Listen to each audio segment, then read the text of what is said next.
And look at the US economy.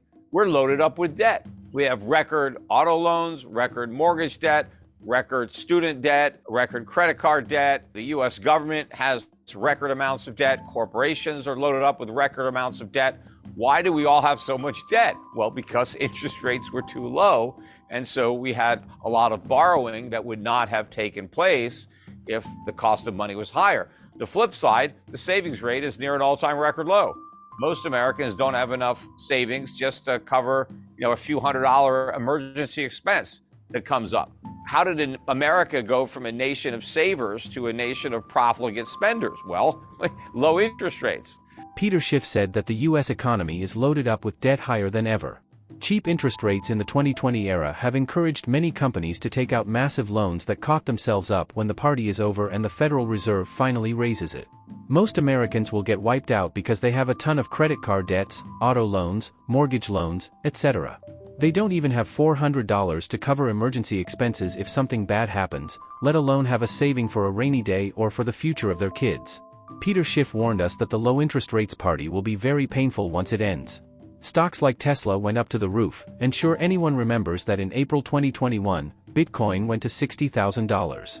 A bunch of my friends bought it and lost their savings. Now the cheap rates era is over. The Fed has raised the interest rates fastest in history, from 0 in March 2022 to 5.25% in September this year. Massive layoffs are coming, unemployment will go up, and therefore the economy will slow down or maybe go into recession. So, what should you do to protect yourself? Let's hear from Peter Schiff.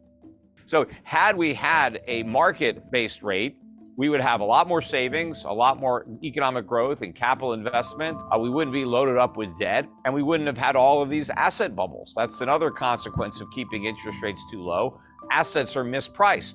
So you get, tech stocks in the stratosphere, or, cryptocurrencies, or all kinds of crazy things happen in an environment where interest rates are too low. I mean, we saw that with the housing bubble. That wasn't an accident that bubble was inflated. The Fed lowered rates to 1%.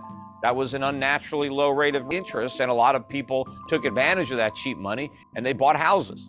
And so home prices kept going up. As the Fed raises rates, people start to sober up, and and they start dumping a lot of these overpriced assets that they bought during a mania. But rates are going a lot higher over time.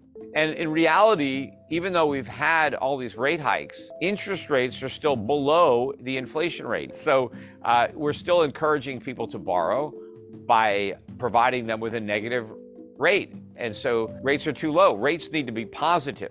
The free market would not set real interest rates negative, because nobody in their right mind is going to loan money to get back less than they loan, because all loans have a degree of risk associated with them. And you're not going to risk your money for a negative rate of return. You might as well just keep your money and at least break even, right?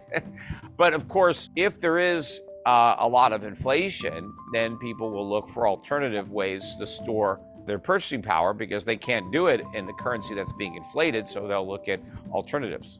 Oh, well, there are a lot of things that you can do to protect yourself and limit the damage. And yeah, you need to own assets.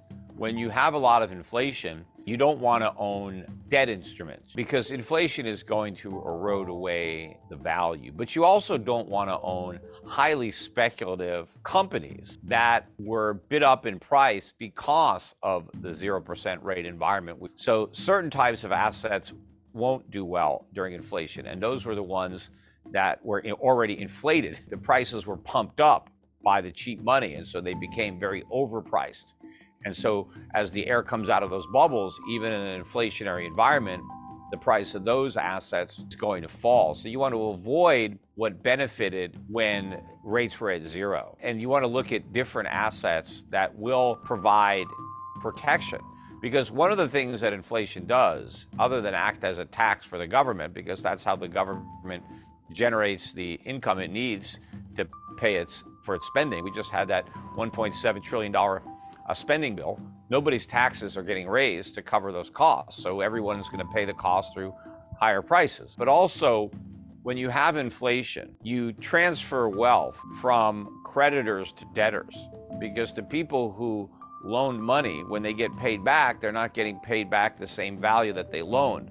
The flip side is the people who borrowed money, when they have to repay the debt, they're not paying back as much value as they originally got. If you look at a stock, for example, there are stockholders and there are bondholders. So during inflation, the bondholders lose at the stockholders gain, right? So it's the bondholders' loss is the stockholders' gain. But you don't want to buy a stock that's, 40, 50, 100 times earnings or has no earnings, because then there can be a big loss. But if you buy a real company that's trading at, 5 to 15 times earnings, somewhere in there, has a good dividend yield, they've been around, they're selling products and services that people really need to buy, and they'll keep buying them. And even if the price goes up, they'll still buy. Maybe they'll buy a little bit less, but they're going to keep on buying. They'll give up other things in order to keep buying what you've got. Those are the companies that you want to own as a way to beat inflation, to have a dividend yield that will rise as fast or faster than your cost of living. And you want to own real things. You want to own commodities. Gold is one of the commodities that people will own. It's obviously the easiest commodity to own because the storage costs are so low. You can get a lot of value in a small space compared to other commodities. So in highly inflationary times, gold is an instrument of choice, not just for individuals, but for governments. I mean, you can already see that now. Major central banks around the world have been adding to their holdings of gold, which are still relatively low compared to where those holdings have been in the past. So I think central banks still have a lot of gold to buy. But the average investor, particularly the institutions, are way underinvested in gold compared to where they would have been 30, 40 years ago. So there's a lot of room for gold to be purchased by investors, and there's not a lot of gold. So if more companies, more investors, more governments are going to want to gain or increase their exposure to gold, it's only going to be because the price goes way up. It can't happen without prices going up, because there's just not enough gold there to buy at the current price. So the price has to rise. Peter Schiff has said that two things that you can do to protect yourself are to buy value stocks and commodities, especially gold. Because the central banks around the world are massively buying it. But why you should buy it?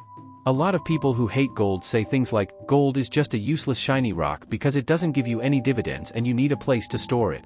But Peter Schiff has a good logical reason for why you should buy gold. Here's why. I think that's because they recognize that we are in a inflationary environment worldwide. All the major economies, not just the United States, but the European Union, the UK, Japan, everybody has kept interest rates too low. Every government rather has run up debt, not to the degree that our government has, but they've still run it up. And there's no political courage anywhere to level with voters and deliver the bad news that, hey, we've overpromised and we've either got to cut your benefits or raise your taxes. Nobody wants to fess up. Nobody wants to default on their debt, because obviously, you don't look too good when you default. That's pretty embarrassing to have to admit that you can't pay your bills. And so everybody's going to inflate. Everyone's going to print money. And so the value of currencies is going to fall. Inflation is going to increase worldwide and persist. And I think central banks know that the dollar's days are numbered. The dollar acts as the primary reserve. If you want to know, hey, why does a particular currency have value? So, hey, why does the New Zealand dollar have value? Well, it's backed up by our reserves. What are your reserves? Well, they're US dollars. All right, well, what if the US dollar doesn't have any value? Well, then you've got nothing. You're backed by nothing. But I think these central banks recognize, okay, if there's going to be a dollar crisis, a loss of confidence in the dollar, then this could be a crisis in the monetary system. So what do? How are we going to back up our currency? How are we going to convince people that there's real value here? Well, let's back it up with gold. Let's have gold reserves, because that's real.